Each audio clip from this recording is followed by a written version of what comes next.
So this is Madhya Pradesh Accommodation Control Act 1961. So under this you will get to know about all the section.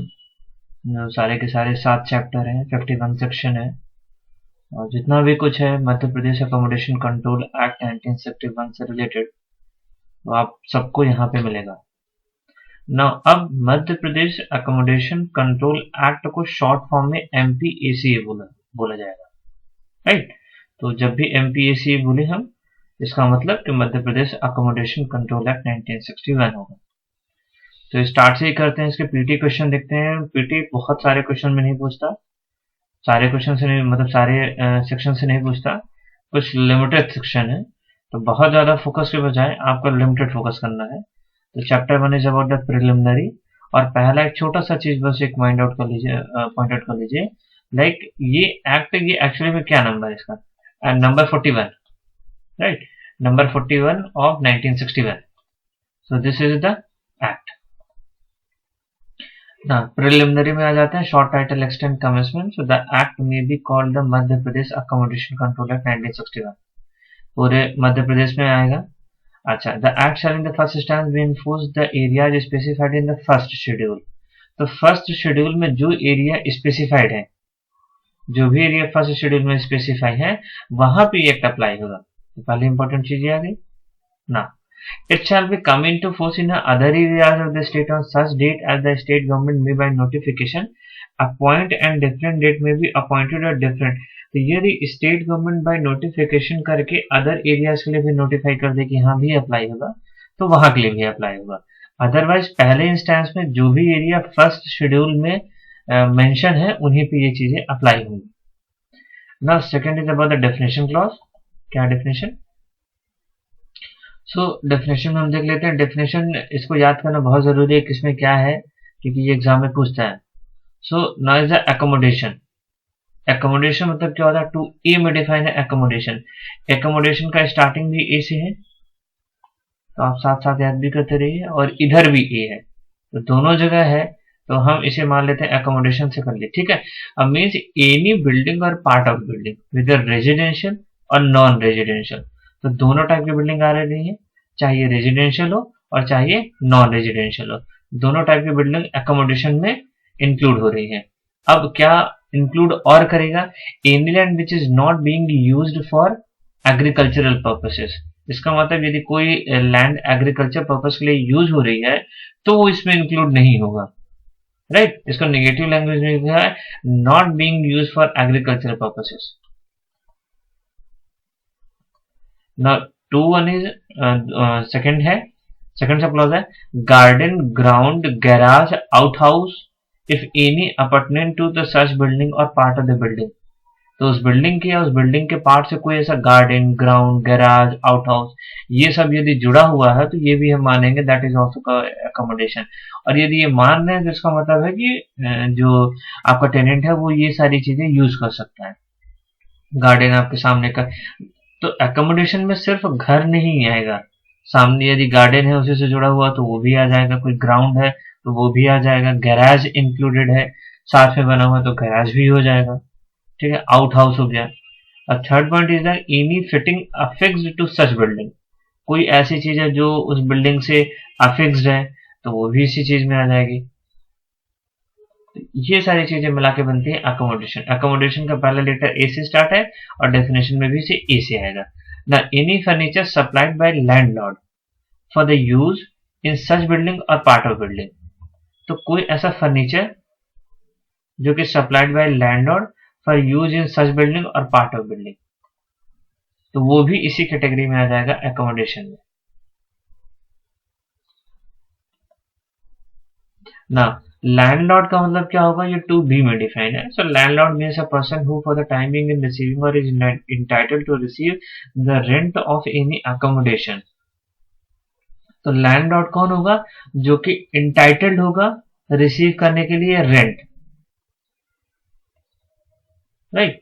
एक तो point ये हो गया कि कोई भी बंदा जो कि इंटाइटल्ड है रिसीव करने के लिए rent of any accommodation, whether on his own account or on behalf of or for the benefit of or any other person or as a trustee, guardian or receiver for any other person, or who would so receive the rent or be entitled to receive the rent if the accommodation were let to the tenant, and include every person not being a tenant who from time to time derive tax under a landlord.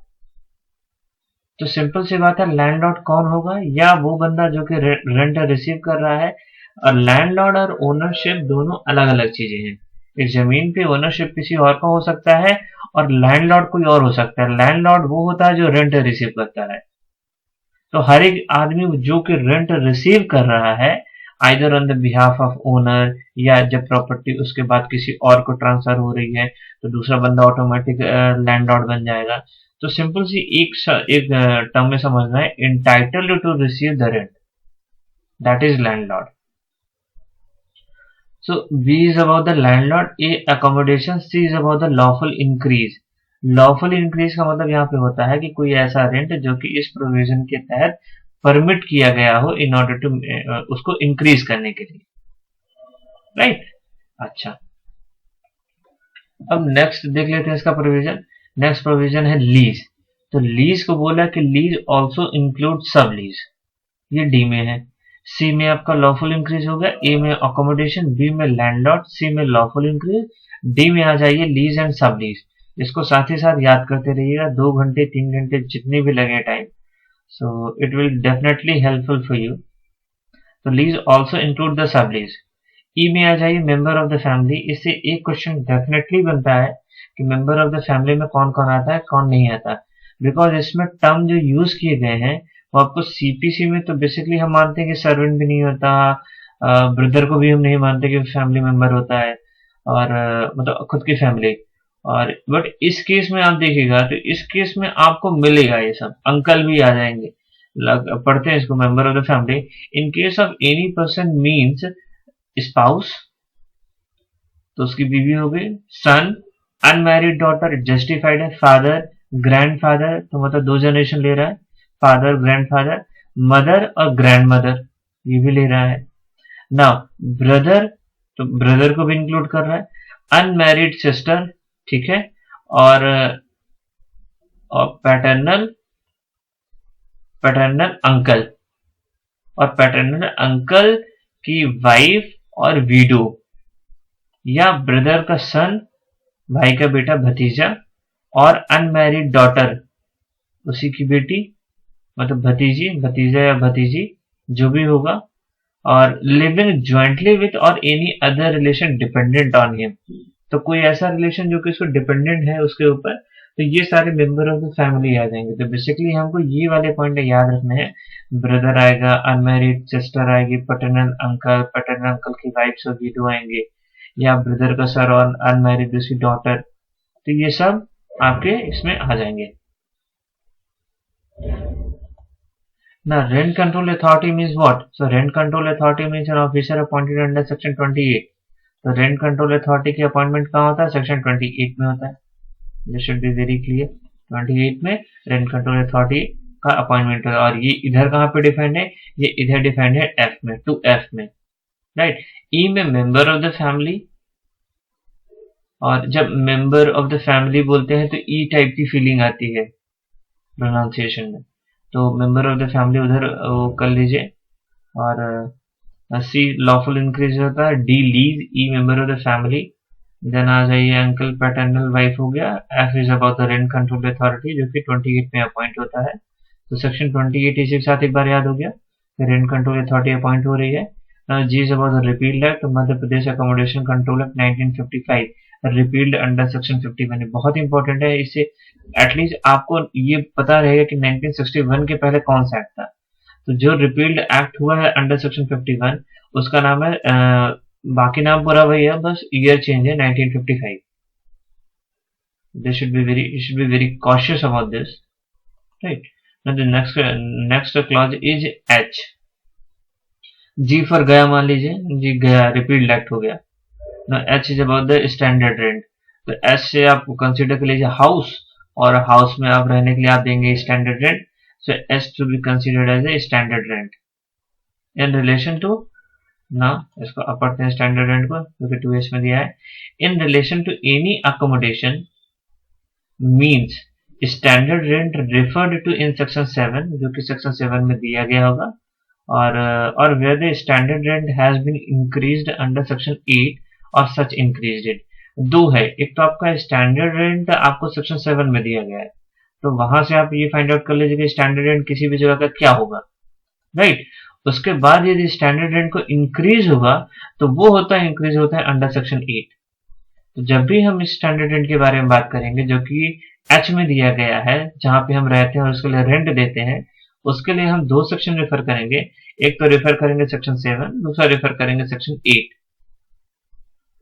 Now I is about the tenant, so means a person by whom or on whose account or behalf the rent of any accommodation is or but the contract express or implied would be payable for any accommodation। तो आप ये मान लीजिए जो बंदा पे कर रहा है या जिसके बिहाफ में कोई अकोमोडेशन का रेंट पे किया जा रहा है, so that is basically tenant. तो कोई खुद कर रहा है तो इसका मतलब टेनेंट हो सकता है, या कोई किसी के बिहाफ में कर रहा है तो that person can also be considered to be a tenant. अब आ जाइए, include any person occupying the accommodation as a sub tenant. और क्या इंक्लूड करेगा, ये बहुत ही इंपॉर्टेंट पॉइंट है। टेनेंट में क्या सब टेनेंट आएगा, तो इसका आंसर इसी में दे दिया कि एंड इंक्लूड एनी पर्सन, जो कि क्या करेगा, एज अ सब टेनेंट रहेगा। तो टेनेंट में सब टेनेंट आता है, ये पीटी का अच्छा क्वेश्चन बन सकता है। And also any person containing in possession after the termination of his tenancy with the before or after the commencement of this act, but shall not include any person against whom any order or decree for eviction has been made। तो ये भी इसी के साथ ही याद रखिए कि ऐसे किसी पर्सन के लिए जिसके अगेंस्ट में कोई decree for the eviction of the premises has been issued, कि मतलब प्रेमाइसेस खाली करने के लिए कोई डिक्री इशू कर दी गई है, उसके ऊपर ये वाला प्रोविजन अप्लाई नहीं होगा, वो टेनेंट कंसीडर नहीं किया जाएगा। Now, act not to apply to certain accommodation. So nothing in this section shall apply to accommodation which is the property of the government। तो act not to apply to certain accommodation मतलब exemption, exception। कौन सा क्या exception है इस clause का, इसकी applicability का? सेक्शन 1 में हमने पढ़ा था इसके बारे में कि जो फर्स्ट शेड्यूल में जो एरिया डिफाइन है उन पे ये अप्लाई होगा, और कहाँ ये अप्लाई नहीं हो रहा उसके लिए सेक्शन 3 में बता दे रहा है कि कहाँ नहीं अप्लाई होगा। So nothing in this act shall apply, पहला accommodation which is the property of the government. यदि कोई ऐसी प्रॉपर्टी जो कि गवर्नमेंट की प्रॉपर्टी है तो वहां पे ये रूल अप्लाई नहीं होगा। अब जो रूल अप्लाई नहीं होगा तो इसके इलेक्शन के, इसके स्टैंडर्ड की ये वाले प्रोविजन नहीं लागू होंगे, right. The accommodation which is the property of local authority used exclusively for the non residential purposes. तो मान लीजिए कोई एक प्रॉपर्टी है विच is the property of local authority, कोई ऐसा प्रॉपर्टी लोकल अथॉरिटी और जो कि यूज की जा रही है for the non residential purposes, तो उस केस में भी ये अप्लाई नहीं होगा। तो दो चीजें देखना है कि ऐसा पहला तो जो कि प्रॉपर्टी ऑफ द गवर्नमेंट है, दूसरा ऐसा accommodation which is the property of local authority और जो कि यूज की जा रही है exclusively for the non residential purposes. Now to clause 2 में आ जाते हैं। The government may by notification exempt from all or any other provision of this act any accommodation which is owned by any educational, religious or charitable institution or by any nursing or maternity home। तो मतलब यदि ये जो institute है, ये जो listed institution है, इनको यदि यूज करना है any accommodation which is owned by, तो कोई ऐसा अकोमोडेशन जो कि ये लोग ओन कर रहे हैं, the whole of the income derived from which is utilised for that institution और नर्सिंग और मैटरनिटी होम। तो कोई भी प्रोविजन गवर्नमेंट एग्जाम कर सकती है यदि ये इंस्टीट्यूशन काम कर रहे हैं और अकोमोडेशन इन्होंने ओन किया है, लाइक एजुकेशन, रिलीजियस, चैरिटेबल और एनी नर्सिंग और मैटरनिटी होम। ये लिस्ट पूछता है, so keep in mind educational पढ़ाई के लिए सारे सोशल पर्पस है, रिलीजियस और चैरिटेबल, और भाई एनी नर्सिंग और मैटरनिटी तो हॉस्पिटलाइजेशन हो जाना, ठीक है, राइट। तो this was all about the chapter 1। Thank you.